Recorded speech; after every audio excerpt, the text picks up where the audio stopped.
For my social work videos, I had quite a few questions, particularly in relation to the challenges of the role. So in this video, I thought I'd kind of go in depth about the challenges that you might face as a social worker. And you might have also noticed I had a bit of a haircut, was looking for a change.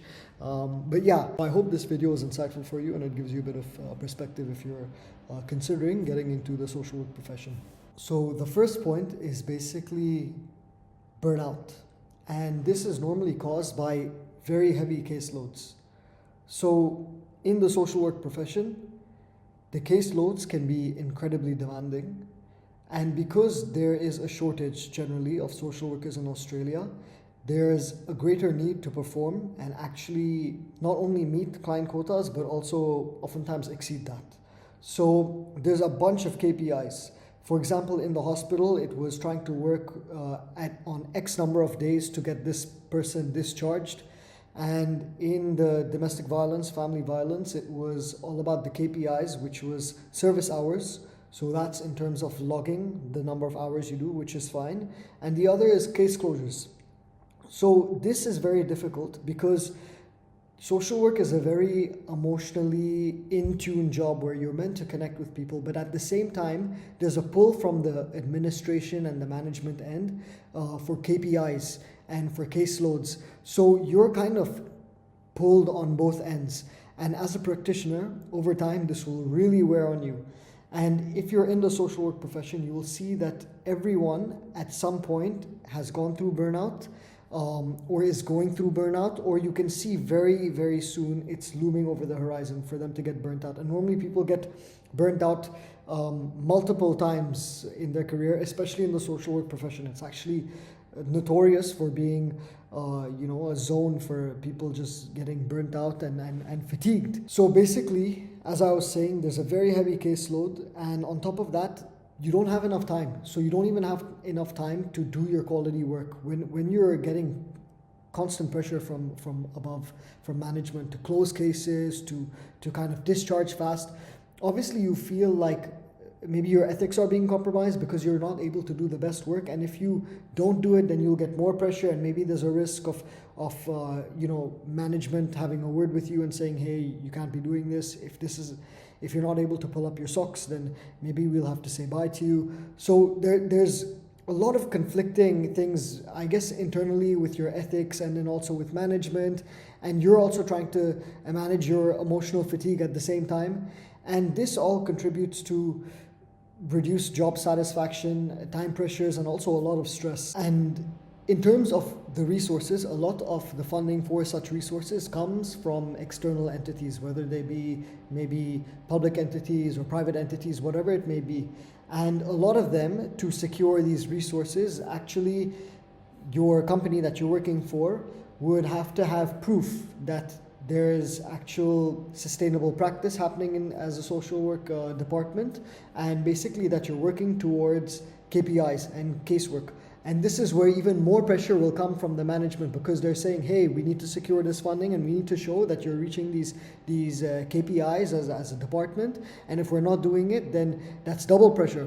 So you're getting pressure from management for all reasons for KPIs. And I guess this takes away from the people element of social work, because a lot of it is paperwork, a lot of it is admin related, and it ends up being quite bureaucratic. Even getting some small changes has to go through several silos of policy departments, and it just gets very, very messy. So this is another reason that the social work element from social work, you'll see it kind of gets taken away. And as I was saying, there's not enough social workers, but also sometimes it's not just a question of being understaffed, but also lack of resources. So this is another issue. But the main thing is that you get so much pressure primarily because of lack of staff. And when one social worker is not there, unfortunately, it's the other social worker that has to take on the entire job of the department for that one day. So even when one social worker is short, you'll definitely feel that. And this is something else that will lead to burnout. And from what I see, a lot of the people that want to do social work, actually almost all of them, do it because they're intrinsically motivated, because they have empathy and they have that tendency to want to connect and actually build a better tomorrow for the community that they live in. However, I think social workers or new graduates who maybe enter the social work field, they will start to notice that this has been challenged a bit, because it's all about KPIs, caseload, and client work, and kind of closing things as fast as possible, being answerable to the management, and all about admin and paperwork. So it kind of takes the passion away, the passion for serving, the passion for community, and the passion for connecting. Because when it's governed by all these metrics, naturally your tendency to want to have that intrinsic motivation to continue kind of dies down or wavers a bit. Another issue with being a social worker is that when you're on the field, there are almost always going to be safety concerns. You're working with high-risk populations, people who maybe use domestic violence, or maybe they have a tendency to be more aggressive with the people around them. And you're also going and meeting people maybe sometimes, or clients who are experiencing mental health issues, substance abuse. And this might mean that the clients have a tendency to become erratic or unpredictable in their aggression or actions. So there's really no knowing for sure. All of this might come with having your personal safety at risk. You might also be doing outreach work, home visits, so going to clients' homes. And all of this kind of puts you in situations where you're unsure about how the other person will react. And this also puts your safety at risk, because you don't know the client firsthand. You haven't known them for long. You don't know how they are with substances. You don't know how they are. Also, some clients have fear of services. So you don't know if they're going to become erratic or unpredictable. And if they're maybe scared, they might lash out, and they might lash out at the first person they see, which might be a social worker or another profession, or whoever it may be over there. Even in the hospital setting, I remember when I was in the geriatric ward, you had some older people who were not fully cognitively there. They maybe had delirium or something of this nature, and they aren't used to being in a hospital setting, understandably so. And some people could become erratic. Basically, that's where you have to kind of call for security because of the client kind of escalating in their aggression. So obviously there are safety procedures. Normally there's security there, there's panic alarms and things of this nature, but there's also protocols for when you're going and doing home visits, going together, so you're keeping maximum safety, de-escalation strategies for kind of reducing aggression in someone, and also how you can avoid a situation or escape a situation. But all of these kind of add to the stress you'll experience, because if you feel like you're going into a situation where you don't know how the other person will react, and your safety is at risk, obviously this will put you a little bit on the edge. It will make you a little bit more vigilant, and having this kind of experience at your job can be a little bit stressful. But I guess depending on who you are, some people aren't too concerned. Some people do get a little bit heightened when they're even on the job and they go do outreach work, or a client comes. It can be a little bit confronting because you don't know how that person will react. There's also an issue of emotional fatigue. So basically, there is a term called vicarious trauma, which is when you are exposed to trauma and clients are kind of going through traumatic situations, you indirectly experience some of that trauma. And that's, in simple terms, kind of like what you'd call vicarious trauma. So in professions like social work, this is quite common. And this can be very draining. It requires a lot of emotional labor when you're in social work, because clients are basically engaging with you when they're at their lowest. You're dealing with trauma, abuse, crisis intervention, family breakdowns.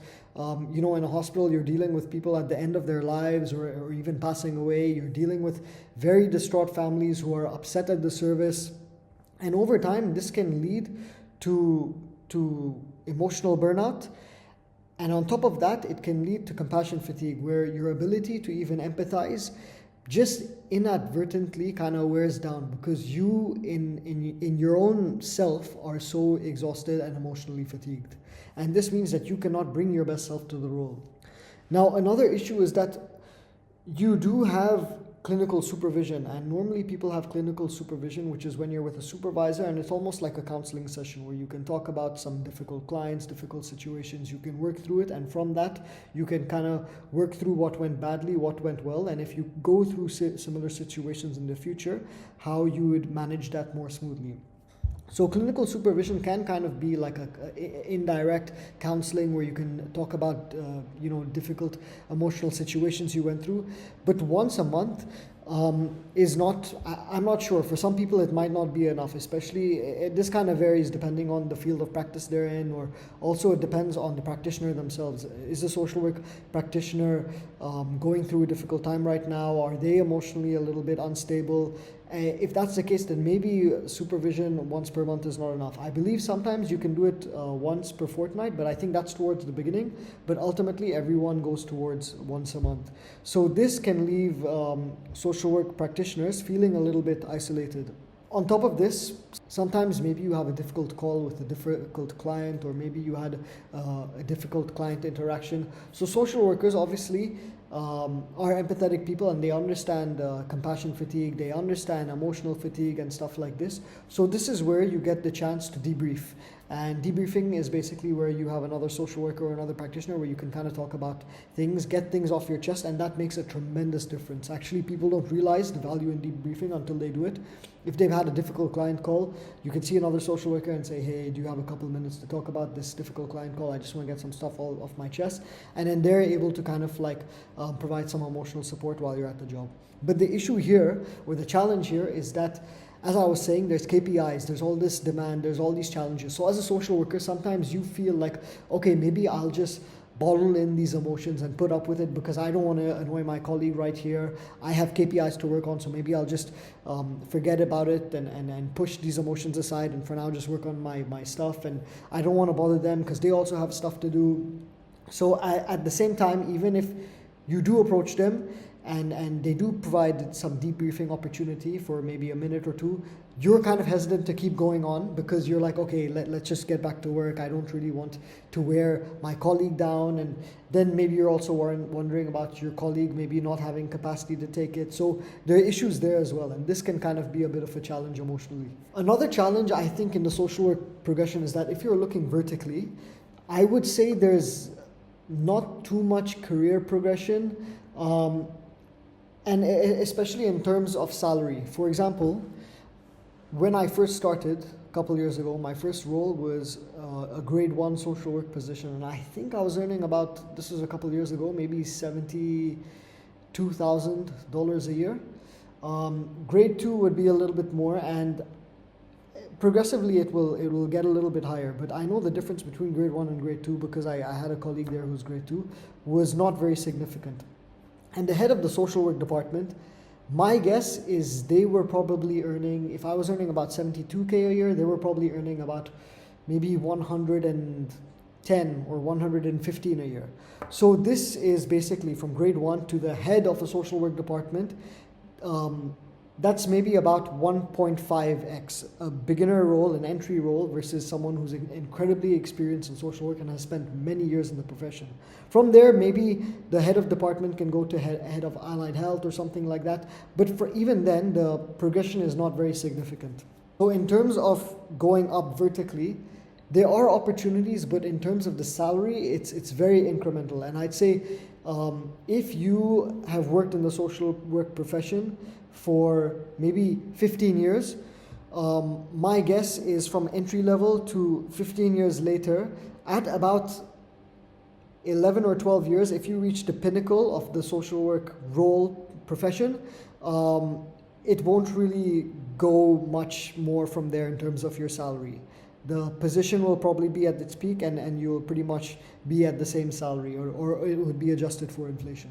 So in essence, a difference between a social worker who spent many, many years in the profession and a brand new graduate social worker, the difference in their salary is not much. And even that person who spent many, many years in the profession, even if they spend many more years in the profession, once they've kind of reached that cap of their social work role or position, there's not much to look forward from there in terms of salary. And the final challenge, I think, is systemic frustration. Basically, many social workers get very frustrated because the system can seem under-resourced at times. And, you know, departments like child protection, housing, mental health services, aged care, healthcare, they all have their funding. But when it's inundated with clients, oftentimes they have a backlog, and this can exacerbate the situation even more, and this can put even more stress on the services, and inadvertently in the process create even more stress for social workers. And the social workers will basically be fed all that stress from clients, the system, the services, and the managers who are also looking after their KPIs. So all of this can be quite a demotivator, and it can leave social workers feeling a little bit overwhelmed and at the same time powerless. So another issue with this is that clients can be putting a lot of their frustration on social work. They'll basically vent out all their frustration, and they'll say, obviously clients, when you're interacting with clients in the social work profession, they're at their lowest points. So naturally they have all of this pent up emotion. They don't know who to vent it out towards, so they might just vent it out towards the social worker because you're the one providing care. And as a social worker, you don't always have the answers, and there's a lot that you cannot do. And this once again goes back to that feeling of being a little powerless, because at the end of the day, all you can say is, oh sorry, we're under-resourced, oh sorry, we're at capacity, oh sorry, we have backlogs, and there's not really much else we can do. So this is basically another challenge. So I hope this video was helpful for you. I hope it was insightful, and I hope it gave you a little bit of insight into the challenges that you experience in the social work profession, not only systemically, but also as a profession.